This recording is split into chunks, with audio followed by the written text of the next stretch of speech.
God is good. All the time. All the time. God is good. Ayun ang Panginoon, isang magandang umaga po sa lahat ng mga anak ng Diyos.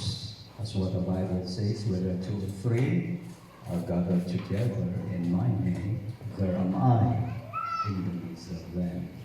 So, ngayong umaga, salamat po sa ating buhay na Diyos. Tayo po ay binigyan muli ng pagkakataon. Tayo po ay magkasama-sama. At the same time, mapaglingkuran po ang ating Panginoon.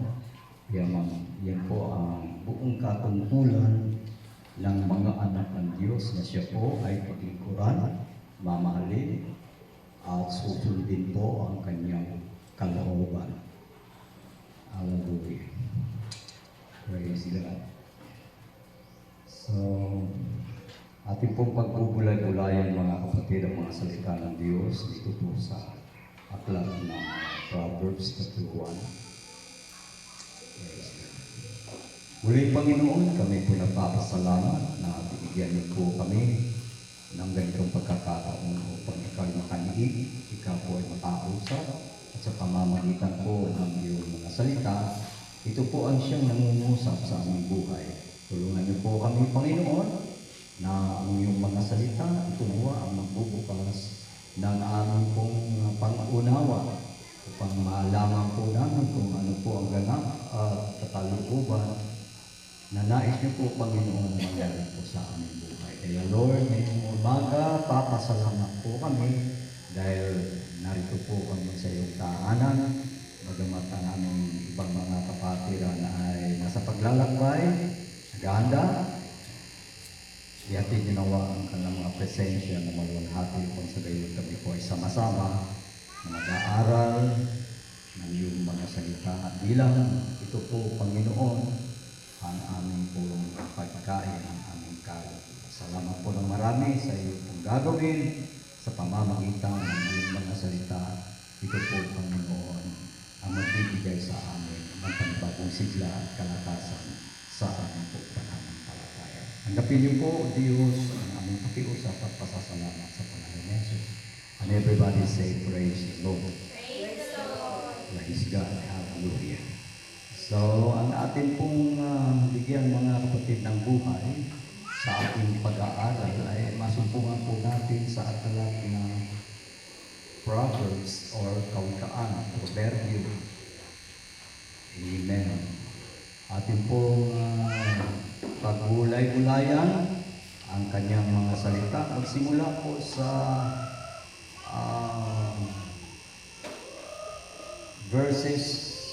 from verses 23 hanggang 13. Praise God. Proverbs chapter 1, beginning from verses 23 up to 30. Yan po natin hanuin ang mga salita ng Diyos upang ating po mapag-unawa mga kapatid kung ano na po talaga ang nais ng Panginoon ang mangyari para sa kanyang mga nilalang o mga anak. Praise God. Verse 23, pakibasa. Chapter 1 of Proverbs. Turn you at my reproof. Behold, I will pour out my spirit unto you. I will make known my words unto you. Praise God. Palibasa ay alam po natin mga kapatid na ang tao po ay nawalay sa presensya ng ating Panginoon. Lumayo mga kapatid. At nananawagan po ang ating Panginoon sa lahat na dapat manumbalik sa Kanya. Siya po mga kapatid ay nakikiusap, nakikisuyo na wika, magsibalik kayo sa ating saway. Narito ating ibubuhos ang ating espiritu. At kaya nga po mga kapatid, yan po ang prophecy ni Prophet Joel na in the last days, I will pour out my spirit upon all flesh. Kaya hindi lamang mga kapatid sa pamamagitan ng kanyang mga salita kundi sa pamamagitan ng kanyang Espiritu. Yan po ay kanyang ipinagkaloob sa sinumang sumampalataya. Upang sa gayon, ito po mga kapatid, ang magtuturo sa buong katotohanan. Ito po ang greatest teacher, dakilang tagapagturo mga kapatid sa makatuwid bagay ang Espiritu ng Panginoon, sapagkat nasisiyasa ng Espiritu ng Panginoon o maging ang mga malalaming babagay. Kaya nga po sa Hebrews 4:12, and is a discerner of the thoughts and the intents of the heart. At yan po mga kapatid ay nagkaloob ng Diyos. Kaya tingnan nyo, dahil sa biyaya kapag ng Panginoon sa atin, bagamat ang tao po ay lumayo, parang mga tupang naligaw, ay nanawagan po ang Panginoon na magsibalik kayo. Hallelujah. Isaiah chapter 55 mga kapatid. Buksan natin ang Isaiah. Isaiah 55. Verse 6. Pakibasa. Seek ye the Lord while he may be found, for the appointed one is near. Seek ye the Lord while he is near. Magsilapit kayo sa Kanya samantalang siya ay nasa malapit. Hanapin niyo siya samantalang siya nasa malapit. Magsitawag kayo sa Kanya samantalang siya po ay susumpungan. Kaya tunay po ang pagmamahal ng ating Panginoon, bagamat ang tao po ay lumayo. Ngunit nais niya na manumbalik upang ang sinuman, sabi nga sa 2 Peter 3:9, hindi po niya nais na meron pong mapahamak, kundi may pagkakataon pa magsisi, magbago. Purihin ang Panginoon. Verse 24, huwag kayong umalis dyan sa chapter na yan dahil yan po ay ating isa-isahin mga kapatid. Because I have gold and ye refuse, I have stretched out my hand and no man regarded. Sapagkat ako'y tumawag at kayo tumanggi, aking inuunat ang aking kamay at walang mapinig. Yan po mga kapatid, ang katigasan ng puso ng tao.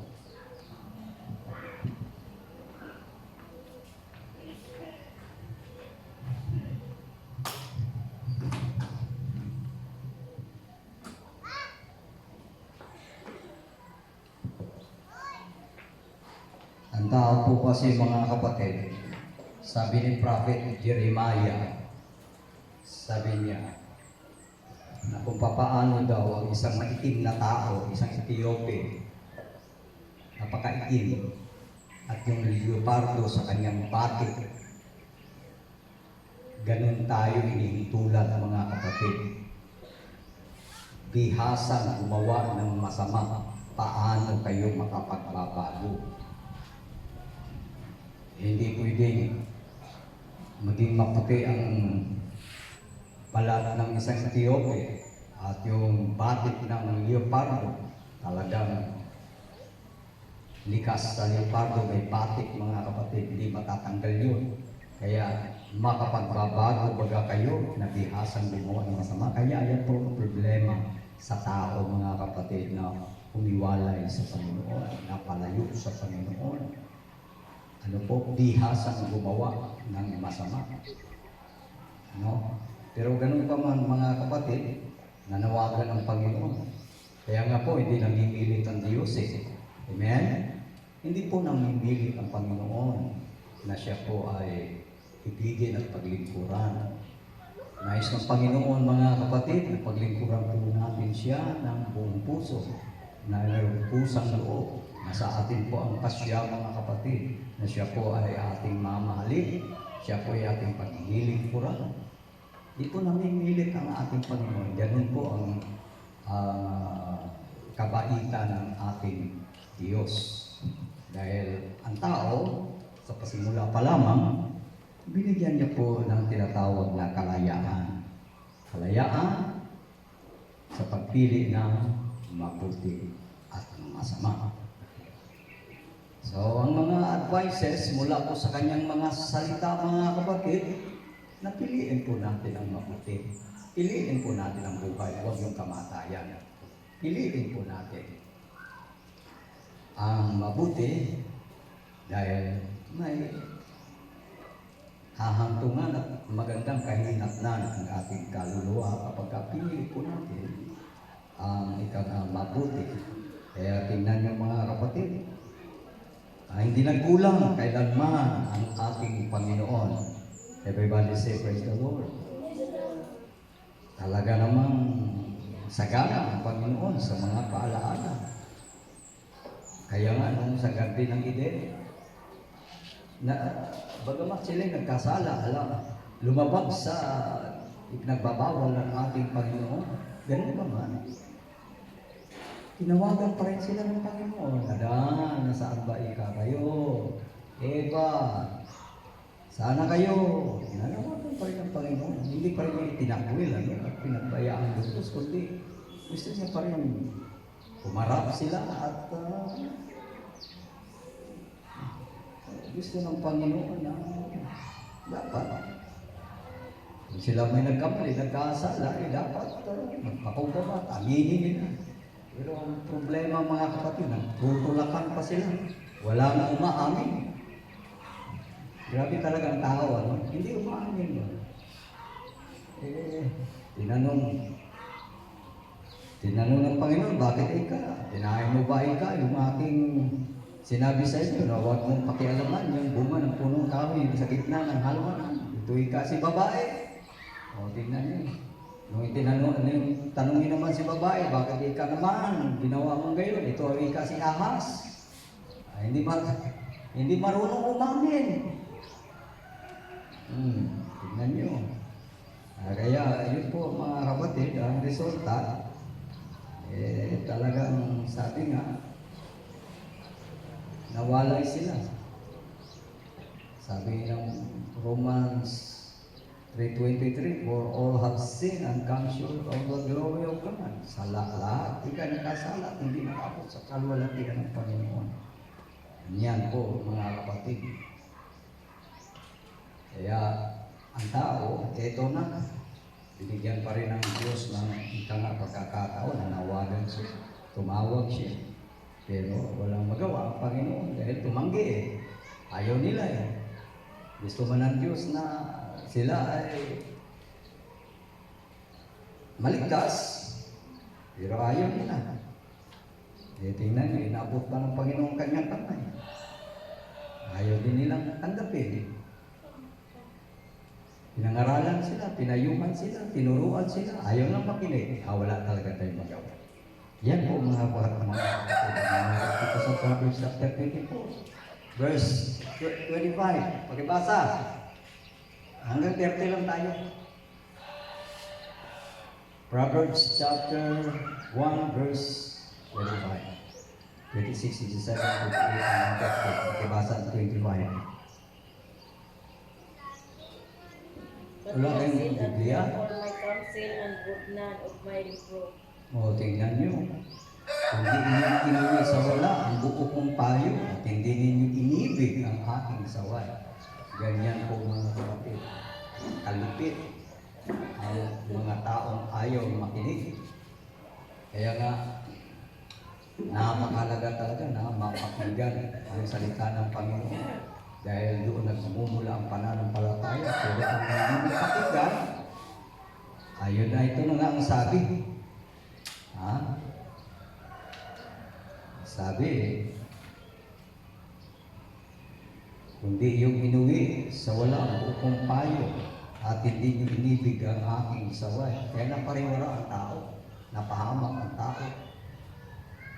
Pero papasalamat po tayo mga kapatid. Dahil nakita po natin kung gaano po ang malasakit ng ating Panginoon. Kaya dito, nalaman po natin na wala talaga tayong maisusumbat sa ating Panginoon. Hindi natin siya masisisi pagdating ng araw, pagdating ng panahon, sapagkat lahat ng paraan ginawa po ng Panginoon. Tingnan nyo, just imagine, pinagkaloob niya kanyang spirito, pagkatapos sa kanyang mga salita, sagana sa saway at payo, pero naging walang kabuuan. Kaya, kung ganun ang gagawin ng isang tao, mga kapatid, wala talagang pag-asang maligtas.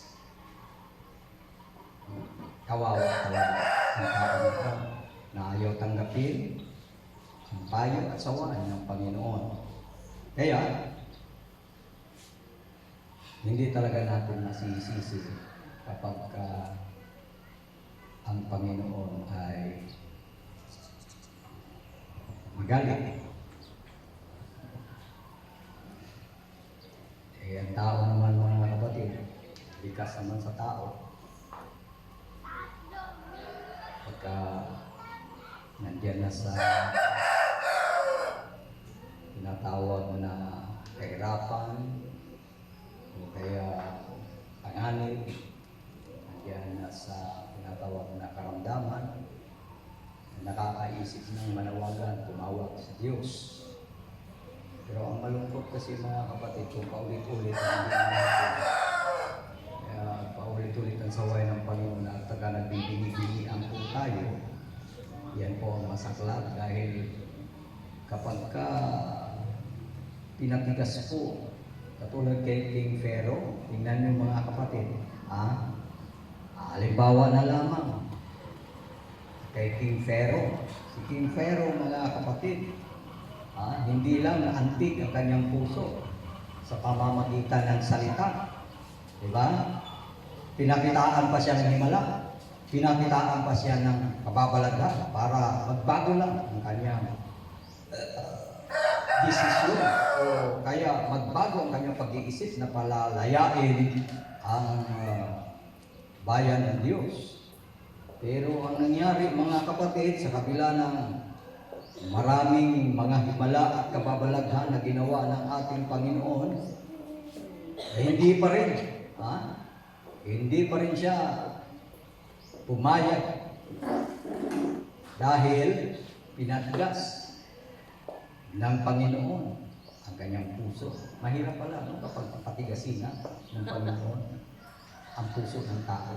Kaya magpasalamat pa tayo mga kapatid kung baga pag narinig natin ang salita ng Diyos nagagulay-gulay pa tayo, medyo nag-iisip tayo o kaya nagsisisi tayo. Maganda yan, sinyalis na yan, hindi pa pinatigas yung puso, pag pinatigas ng mga kapatid. Diba? Yan ang kasabihan na nabasa. Yamang nabasa na, tuluyan na lang maliligo.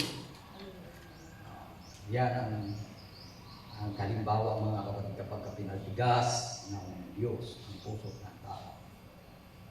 Hindi po biro yung pakikipagtunggali ni Moses kay Pharaoh bago sila nakalaya. Kaya nga sabi nga, itong pinakamasakit na nangyari sa sambahayan ni Pharaoh. Yung sinabi doon sa Hebrews chapter 11, nang sabi roon na through faith, sabi nga nun, through faith, Moses keep the Passover and sprinkling of blood, which he should destroy. Ito na, which he should destroy the firstborn, should touch them. Yun ang pinakamalupit na pagsubok na ikiniharap ni King Pharaoh mga kapatid. Yung tinatawag na yung tubig maging dugo, maraming palaka, magkaroon ng langaw, puto, wala. Kuwan pa rin siya, mamatigas pa rin siya mga kapatid. Ngayon, yung pinakamabigat, yung lahat ng panganay sa Israel, sa Egypt, maliban sa Israel, sa Israelites, no? Maliban sa mga anak ng Diyos, walang panganay ng asawi, pero lahat ng panganay sa sambahayan ng Ehipto, pati ang panganay ng hari, tigo, yan ang mga kapatid pinakamalupit na pagsubok na tinarap niya. Okay, pero tingnan nyo, pag pinatigas na nga ang puso ng tao, nagpasyaman siya mga kapatid dahil yun nga, napaka-bigat na pagsubok na dumating sa kanilang harian, lahat ng pangalan. Pinayagan si Moses. Pinayagan. Pastor. Pero tingnan nyo, ano mga ano. Hindi pa kasi sila sakop sa salvation. Ah, Hindi sila nasasakop sa salvation. hindi kwan lang ito. Illustration lang ito pagpapamatigasin ng puso. Hindi doon sa kwan. Itong ating tinatalaka, kapag pinatigas ng Panginoon ba yung puso, iyon ang isang halimbawa. Yung sa sambahayan ni Pero. Dahil pinatigas ang puso niya, kahit na pansamantala, medyo nagbago yung kanyang desisyon, pinayagan niya ang mga Israel, pero anong ginawa? Nung nakalabas ng mga kapatid, nung nakalayo na, sabi ng banal na kasulatan, na sabi nga, through faith, they passed through the Red Sea, as by dry land, yet as by dry land, which the Egyptians assaying to do, will drown. Kaya yun ang nangyari sa kanila mga kapatid. Dahil inayaan na sana nila, pinayagan na sana nila, pero dahil pinagmatigas ang puso, talagang ang naging desisyon, habulin, at yun pa ang ikinapahamak ng lahat ng mga sundalong King Pero. Dahil, sabi nga, nung kanila pong salakayin, nung nahawi yung dagat na matula mga kapatid, lakad ang mga sambahayang Israel sa tuyong lupa, sumabay naman ang mga kawal ni King Pharaoh, lahat sila'y nalunod. Ayan. Kaya mahirap talaga mga kapatid kapag pinatigas ng Panginoon ang puso ng tao. Kaya magpapasalamat po tayo kung tayo po'y nakukundi, nagkakaroon pa ng pagsisisi. Yan po ang malaking pagpapasalamat. Dahil sabi nga, iba kasi mga kapatid yung ating kalagayan sa ngayon. Iba po kasi ang dealings ng Panginoon noon kaysa ngayon. Ngayon po, kapag ikay nagkaroon ng relasyon sa Panginoon, pag ikay nakunwit at ikumpisal mo ang iyong kasalanan, ano ang sabi ng Panginoon sa John 1:9, if you confess your sins, He is faithful and just to forgive you and to cleanse you from all unrighteousness. Kaya ikumpisal natin, mga kapatid, sa Kanya, at magpakumbaba tayo, gagawad ng Panginoon ang Kanyang pagpapatawad. Praise God! Hallelujah! Anong verse na tayo? Verse 26. Pakibasa. Ayan, ito na ngayon ang ganti ng Panginoon mga kapatid sa lahat ng paraan na ginawa ng Panginoon para sa mga tao, pero ayaw pa rin makinig, ayaw pa rin magbago, ayaw pa rin magsisi. Ito na ngayon ang resulta mga kapatid sa gagawin ng Panginoon. Ano ngayon ang reaksyon ng Panginoon? 26. Proverbs chapter 1 verse 26.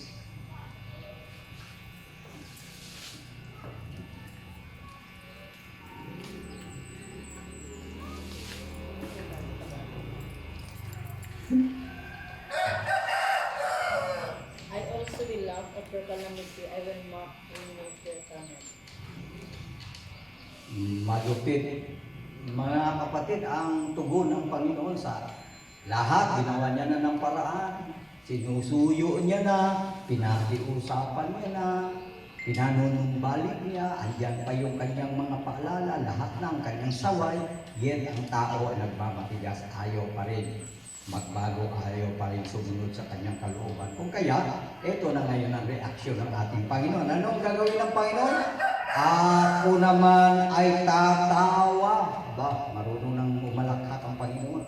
Marunong din pa siya tumawa. No? Kung minsan niya, kung ang tao masyadong parumpado, masama, o kaya kuwan, pagka may nangyari sa'yo, buti nga. Parang gaganong ka ba? Buti nga.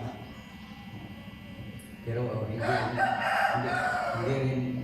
hindi rin tayo mga kapatid, wala tayong karapatan para gumanon tayo, hindi ang Panginoon pwede siya kuwan, kasi lahat na ginawa na ng Panginoon. Pero ayaw naman lang tumalima, ayaw naman lang makinig, ayaw naman sumunod sa kalooban ng Panginoon. Kung kaya ang desisyon ng Panginoon, ang reaksyon ng Panginoon ay medyo nakakalungkot. Ang sabi niya, ako naman ay tatawa sa karawanan ng kasakunaan. Ayan. Doon sa Psalms 91, mga kapatid, napakaganda. Para sa mga natatakot at sumusunod sa kalooban ng Panginoon, napakaganda. He will call upon me. Yan ito, sinabi sa Psalms 91. He will call upon me and I will answer him. Sabi niya, I will deliver him from trouble. I will honor him. Kwan pa yun. Sunod na yun. Show him my salvation. Ang sabi doon, He shall call upon me and I will answer him. I will be with him in trouble. I will honor him. I will deliver him with long life. Yan na. With long life will I satisfy him and show him my salvation. Iba pala talaga, mga kapatid, ang pakikitungo ng Panginoon sa kanyang mga anak at sa lahat na nangatakot sa Kanya. Dahil pagdating ng kasakunaan, pagdating ng kapahamakan, ililigtas ka ng ating Panginoon. At ang sabi pa niya, pag ikay tumawag sa akin, sasagutin kita. Pag ikay nandyan sa kabagabagan, sabi niya, sasamahan kita. I will be with you. Grabe, no? Malaki talagang advantage, mga kapatid, kapag tayo po ay nasa panig ng ating Panginoon at sinusunod natin ang kanyang kalooban. Pero, doon po, mga kapatid, sa ayaw talagang tumalima, pagdating ng kasakunaan, kahit na magmamakaawa, mga kapatid, tatawa ang Panginoon. Masakit, Masakit kung halimbawa, nandiyan ka ng mga kapatid sa tinatawag na kalagayan na hindi maganda, tapos tatawanan ka pa, di ba? Masusuya ka, magagalit ka. Nandiyan ka na nga sa kapighatian. Pagkatapos, mga kapatid, hindi ka dinagdamayan, hindi ka pinukomfort, kundi tatawanan ka pa. Ganyan, mga kapatid, ang mangyayari pagdating ng araw. Kahit na ang tao magmamakaawa, pagka napuno na, tapos na ang biyaya ng ating Panginoon, ang kanyang pinagkaloob sa kanyang mga nilalang, mga kapatid. Itong mangyari, ako rin naman ay tatawa sa kaarawan ng iyong kasakunaan. Kaya yan po ang karamihang mga tao. Pagdating, mga kapatid, ng kasakunaan, doon nila naisip na tawagan ng Panginoon. Humingi ng tulong, magmamakaawa, at mangakit ang mga kapatid. Pero, sana niya kapag hindi pa isinara ng Panginoon ang kanyang tinatawag na habang. Pero pag isinara niya ng mga kapatid, wala na talaga kahit ano pang gagawin ng tao. Kaya nga, yun ang sinasabi ng Biblia, walang sinumang makapagbubukas na isinara ng Panginoon. Kaya malupit din ang Panginoon kapag ang Diyos ang nagalit, mga kapatid. Walang makapagpipigil sa Kanya. Kaya yun, ako naman ay tatawa sa karawan ng iyong kasakunaan. Ako'y manunuya ka. Bukod sa tatawa siya, tutuyain ka pa. Yan. Ganyan ka kasi. Yan. Kung ano-anong panunuya ang gagawin ng Panginoon. Pero wala kang magawa dahil grabe na ang ginawa ng Panginoon para ang tao'y manumbalik. Para ang tayo magsisi, para ang tayo magbago. Para ang tao'y maglingkod sa Kanya.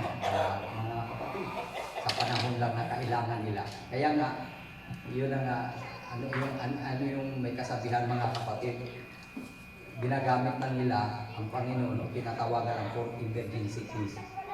For emergency cases. Pero sa ganang atin, mga kapatid, ayan na. In the good times, in the bad times, sa lahat ng panahon, mga kapatid, ang atin po ay sa kagandahan o may pagsubok man o anumang sitwasyon ng buhay, mga kapatid, ang ugali natin, marunong tayo magpasalamat at manalangin sa Panginoon. Praise God. Everybody say praise the Lord. The Lord. The Lord. Hallelujah. Hallelujah. Tatlong verses na lang, mga kapatid. Verse 27.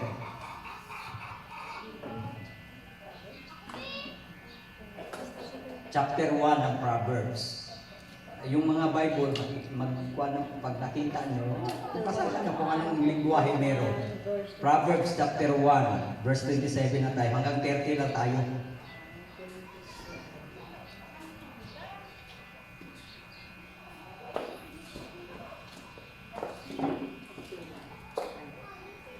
Pagka ang iyong takot ay dumarating na parang bagyo at ang iyong kasatunaan ay dumarating na parang ibo-ibo. Pagka ang hirap at hapis ay dumating sa iyo. Yan ang masakit, mga kapatid. Nanimilipit ka na, andyan ka na sa matinding kahirapan. Kahit anong tawag mo, hindi ka na pakikinggan ng Panginoon. Grabe. Bakit? Ayan, sinasabi sa Isaiah 59, mga kapatid. Behold, the Lord's hand is not shortened, that it cannot help, neither his ear heavy, cannot hear. Ay, ito na kasi. But your iniquity have separated you between you and your God. Ah, But your iniquity have separated you between you and yun ang kuwan. Kasi yun ang naging dahilan na yung kamay niya, Hindi siya, hindi hindi mapakinggan. niya maiunat, hindi siya makatulong, yung kanyang pakinig, hindi naman siya bingi, pero hindi niya diringgin. Kaya tatawag sila sa akin. Grabe oh. Pagka dumarating ang takot, parang ipo-ipo, pagka ang hirap at tapis, dumating sa inyo. Kung magkagayon, yan sa verse 28, pakibasa. Verse 28 ng Proverbs chapter 1. Kung magkagayoy, tatawag sila sa akin, ngunit hindi ako sasagot. Tuloy. Ay, meron ba? Hanapin nila ang aking masikap, ngunit hindi nila ako masusumpungan. Tingnan. Malupit na. Kaya yung sabi sa 55 ng Isaiah, "Only upon him while he is near." Habang siya'y masusumpungan pa, habang nasa'y malapit pa. Kaya sa atin ngayon, mga kapatid, napakapalad natin dahil dito isinara ng Panginoon ang kaligtasan ng mga hintil. Para sa atin, napakapalad po natin dahil hindi pa isinara ng Panginoon. Pero pag isinara niya ng mga kapatid, ibig sabihin na kumpleto na ang bilang ng mga hintil, katulad natin, wala na tayong magagawa. Pero ang nasa kamay lang ng Diyos at sa kaisipan ng Diyos, hindi niya ipinaalam. Isa yan sa mystery, mga kapatid, na hindi ipinaalam. Ang Diyos lang nakakaalam yan kung ilan talaga ang bilang ng mga hintil na ililigtas. Pero yan, yan nga, mga kapatid, Ito nang nahirap tatawag, kung magkagayo tatawag sila sa akin, ngunit hindi ako sasagot. Hanapin nila akong masikap, ngunit hindi nila ako masusumpungan. Hallelujah. Kaya pag nagtampo ang Panginoon, mga kapatid, ano? Pag nagalit ang Panginoon sa mga tao, grabe. Kaya pag nagalit ang Panginoon, example lang mga kapatid, in the days of Noah, 8 lang talagang naitira. Mabuti na lang, may nasumpungan pa na 8 kaluluwa. Dahil kung wala na tayo ngayon. Ang buong kasaysayan ng sangkatauhan, tapos na. Kung halimbawa lahat, kung hindi, wala siyang nakita ang mga taong naging tapat at tunay na naglilingkod sa Kanya, ay 8 kaluluwa lang sumampalataya sa Kanya at sumunod.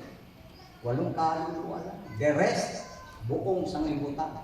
Sabi ng salita ng Panginoon, lahat ng buhay ng may hininga, pati hayop, damay sa galit ng Panginoon. Ganyan yung kalupit. Pag nagalit ang Panginoon, pag napuno ang Panginoon, eto ngayon, masyadong matiisin ang ating Panginoon for now.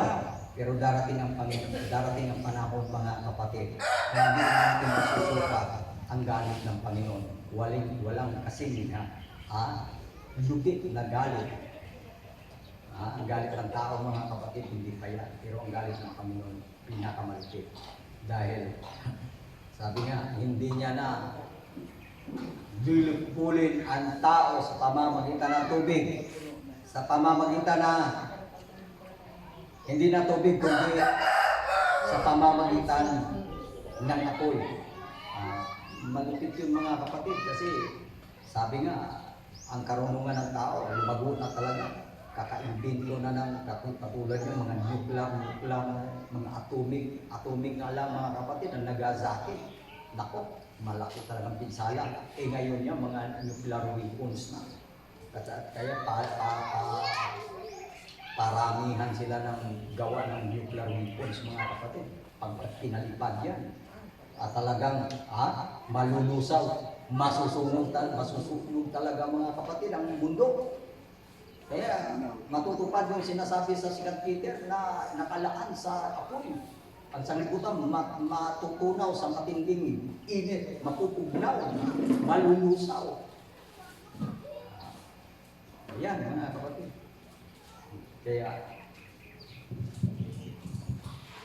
matindi pag nagalit ang ating Panginoon. Hallelujah. Sa ngayon, salamat tayo. Ang Diyos ay maunawain, mahabagin.